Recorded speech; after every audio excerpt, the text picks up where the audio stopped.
Hello everyone, welcome to Think Wealth TV. Today we're going to talk about something a little bit more controversial, something a little bit different, something that surprisingly I haven't seen on YouTube, which I thought that there'd be some videos out about this, but as you guys probably already know from reading the title, that I am leaving M1 Finance. I already started the process, and there's kind of a big issue I have with M1 that I wanted to discuss, and there's also some little issues. Now again, this is my opinion, and this is for me personally, so I believe a lot of people are happy with it. And if you are and you're watching this, nothing against M1, I don't have any problems with you guys investing in it and things like that. It just does not work for me. Now, if you guys seen the thumbnails, this one is actually orange if you look on the left side. The reason it's orange is this is more of an opinion video, and I wanted to get it out there before the transfer is completely done, so you guys know why I'm leaving M1. And then I also have green thumbnails, which are for portfolio related content, and we also have blue thumbnails, which are for educational videos. Now, some of this information might change as the video ages, but this is the most accurate information that I have at the time. One thing that won't change though is that in this community we go deep in detail, so that way you don't have to watch multiple videos to find the information that you need. It's all in one place. So the best thing you can do to help us out is subscribe, click that like button, and click the notification bell. Now, we are going to be talking in this video about Fidelity and Robinhood as well. This isn't a comparison video, but there is some information that's relevant when it comes to Fidelity and Robinhood. Those are two other brokerages that I own. Now, I can't stress enough that this is my personal opinion on how I feel about M1 Finance. It might be a great brokerage for you, but for me personally it doesn't work. I'm in the middle of transferring now. I won't be using them in the future either. I've been using them since June 17th, 2019, so I have over a year experience. It is one of my smallest accounts other than my credit card. My credit card account's like a cash back I get. That's smaller than M1 Finance. But overall, it is a small account. But again, there's some serious issues that personally don't work for me. We're going to start with the positives though, because there's some really great things about M1. We're going to go over those, and then afterwards we're going to go over the negative things and how they relate. So we're now inside the M1 Finance account. I named it the Grand Retirement, and as you can see instantly, it looks beautiful. The aesthetics are great. That's one thing they nailed. I think they nailed it from the beginning.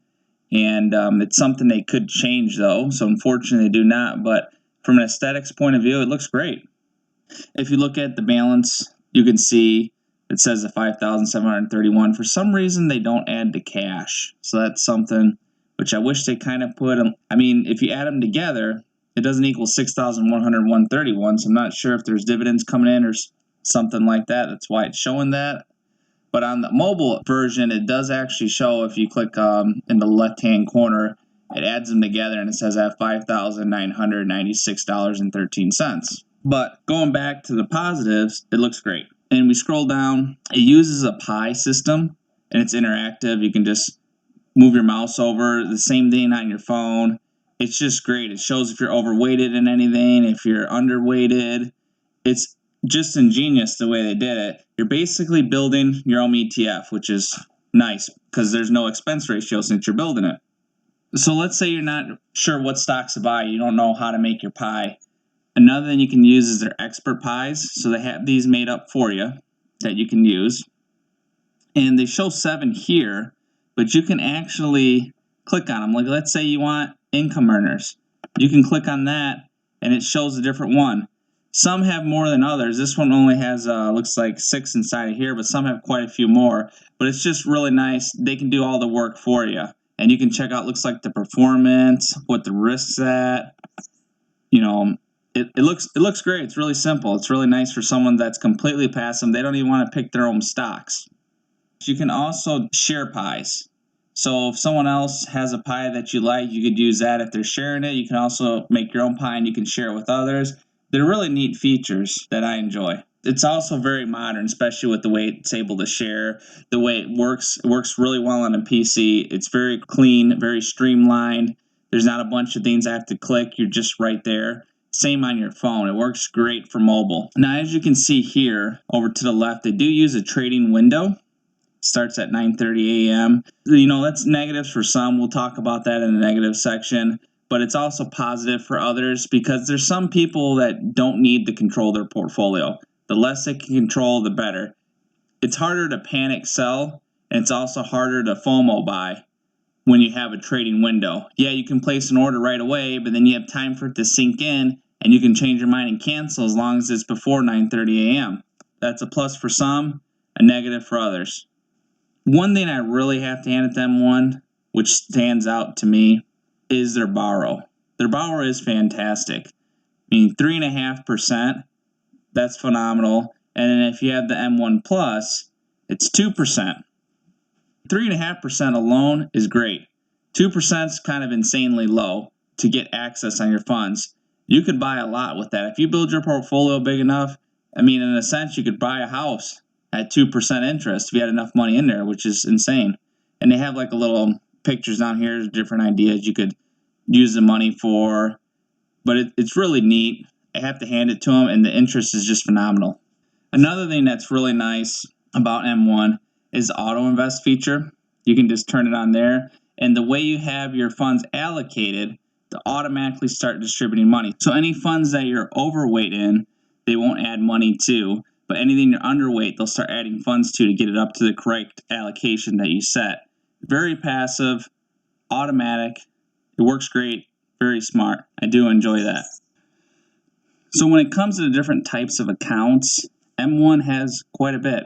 I mean, they have individuals. You see they have the joint. They have for retirement, they got traditional Roth, SEPs, IRAs, rollover 401ks. They also have trust accounts.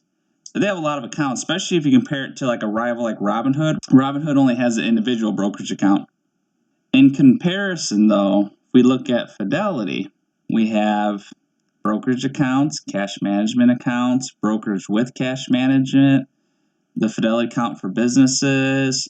What about for retirement? You have rollovers, traditionals, Roth IRAs for kids, inherited IRAs, inherited Roth IRAs, SEP IRAs, self-employed 401ks, simple IRAs. There's just a lot, and there's even managed accounts. You can get different ones. It's just so much. I mean, you even have savings for educations, the 529 custodial accounts. It's different savings accounts, charitable giving. They have estate planning, annuity plans, life insurance. I mean, this is almost insane how much they have. But to be honest, what M1 offers is enough. After listing all those positive things about M1 Finance, you guys may be wondering, okay, why am I leaving? Well, there's quite a few negative things I'm going to go into now. Two main ones and some little ones. The first main one being that they don't offer a free stock like Robinhood for signing up. So if you guys haven't signed up for Robinhood, there's a link in the description below. Make sure you guys sign up. But all joking aside, there is a main reason why I'm leaving M1 Finance. Reason being is the trading window. As you guys might know, the trading window is at 9:30 a.m. New York time, and the stock market's open between 9:30 a.m. and 4 p.m. I like to buy stocks on red days. Yes, you can't time the market, I understand that, but I still like to buy stocks when I feel like there's some kind of deal or there's a good bargain in the stock market. With the trade window being at 9:30 a.m., you don't know what's going on in the stock market. And if you guys didn't know, M1 Finance does not have pre-market stock prices. So you don't know even what's going on in pre-trading in the stock market. So you have no idea what's going on in the market before you have to place your trades. Now, that might not bother some of you, and that's fine, but it does bother me.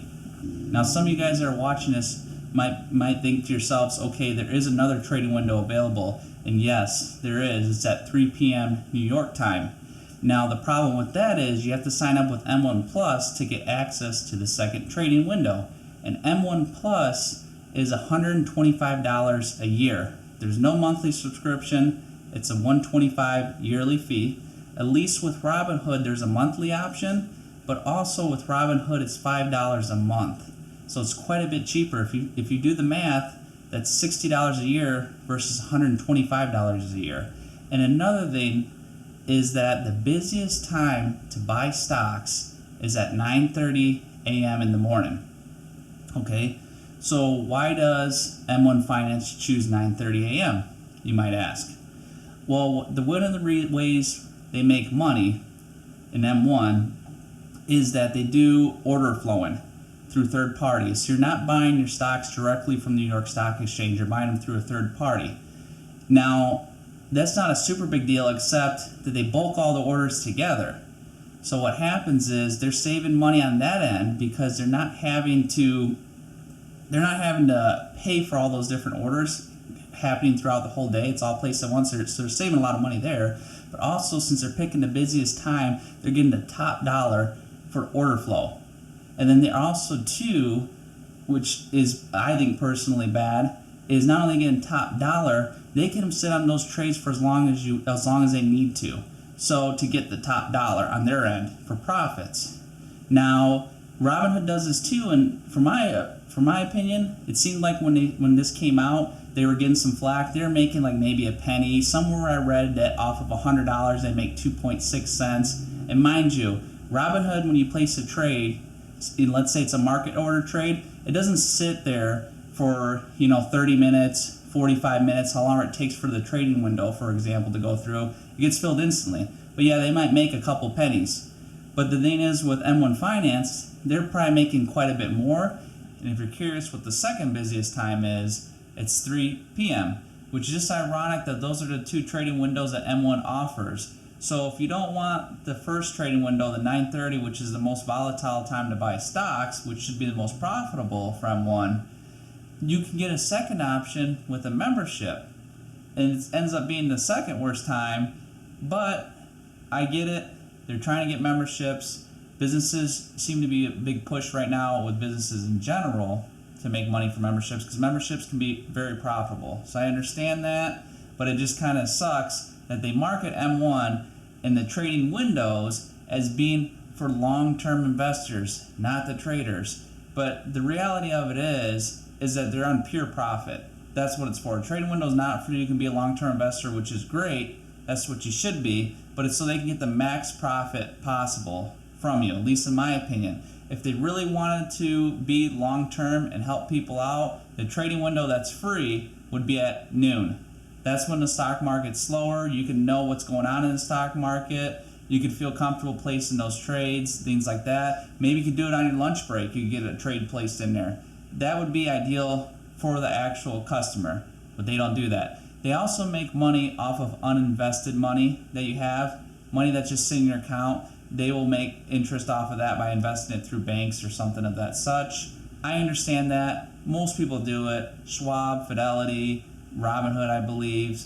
Everybody does that. So it's not a big issue there. And they also make money off their borrow that we talked about earlier. But with them giving you such a great interest rate, I don't see anything wrong with that either, okay? Yes, they're making money, but they're actually offering something great for a deal. So I understand that.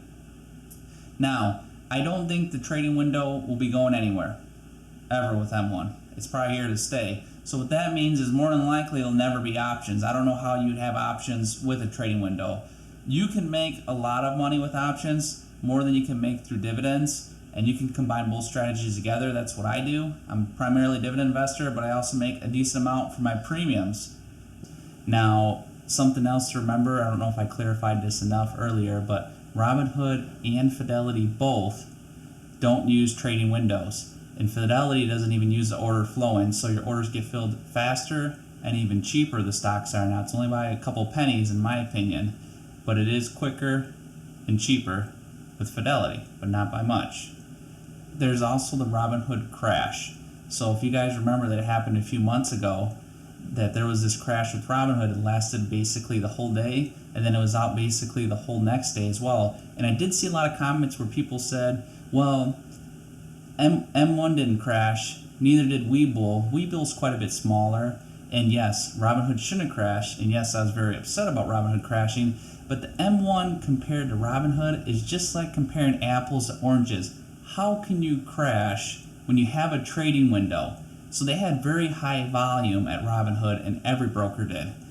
But no matter how much volume M1 gets, there's a trading window. So if everybody wants to buy and sell at noon, there's no trading window. So how could M1 Finance go down when there's a trading window? So there can be all these orders placed, but they're not going through till 9:30 in the morning. I think at that time it was 10 a.m. But either way, they're not going through until 10 a.m. if there's really that many orders and people didn't change their mind and pull the orders later that day, well, guess what? M1 can just have the trading window open for 2-3 hours, however long it takes to fill those orders, and just say there's a high trading volume going on right now. So I did feel that a little bit frustrated that M1 Finance, in theory, should never go down. And if it does go down, it should be very short because they have that trading window.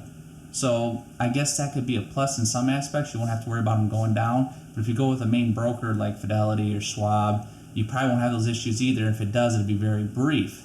Now, going back on subject with M1, I do understand that they are a business and they do need to make money. Let me make that clear. That's why when Robinhood makes a couple pennies through order flowing, I'm not upset. They are a business. They make money through subscriptions.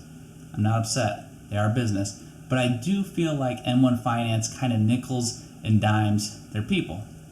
With that being said, I feel like they should offer quite a bit more. Because in theory, they should be making a lot of money. For the amount of volume that they're getting and for the amount of assets under management in comparison, their margins should be high. They should be doing very well. Now, I don't know how well the CEOs and the business are spending the money, but in theory, they should be doing great. So there should be so much more they should offer their customers. Like we showed earlier, the different account types. I think they should probably offer a few more account types. But one big thing is the customer service. Yes, you can call somebody, but all the times I've called recently, I haven't been able to get a hold of anybody. I'll wait on hold for, I don't know, 15, 20 minutes, and then they just disconnect on me. And the only way to get a hold of them is through an email. Yes, Robinhood does email too, but Fidelity is 24/7, 365. And I'm not saying that they need to be 24/7, 365, but I think with how much money they should be making in theory, when I call M1 Finance, the longest I should have to wait on hold is about a minute. And some people might say, okay, that sounds a little ridiculous, but you guys ever used Ally Bank? For the most part, that's how that bank works. Sometimes you're on hold 15 seconds, 20 seconds. It's usually not ever more for a minute, at least in my experience. It's super fast. So one thing they can improve on, and they can still charge all these fees, push the membership, they can do the order flowing, have the trading window, they can do all these different things, which is fine, but at least offer one, more customer service. Two, they can offer, pre-market prices, so let you know ahead of time what's going on in the stock market. So even though that trading window is at 9:30, at least you have an idea, I should say. And then another thing, if you guys didn't know, they don't have real-time stock prices. Their stock prices are 15 minutes delayed. Why? I called them on the phone and talked to them before about this, and they said, it costs more money. So they don't want to do anything that costs more money, but it'd be nice to at least go on your app and be able to see what the price of the stock is right now. Even though there's not a trading window open, at least you know what the stock price is instead of a 15-minute delay. These are things I feel like they should be able to improve upon. And again, these are my personal feelings. So nothing against anyone who uses M1 Finance. For some people, it works fantastic. Just me personally, I'm an active investor. I like to get engaged. I do options. I do dividends. I try to make money in the stock market wherever I can.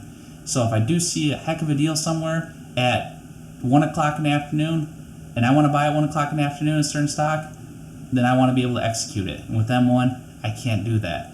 Now, make sure you guys, after watching this video, you subscribe, like, and hit that notification bell. Very important. Helps us out a lot. Again, I don't mean to make anybody upset or offend anybody. This is why I'm leaving. This is why I don't like M1 Finance. I hope you guys have a great day. And remember, think wealth.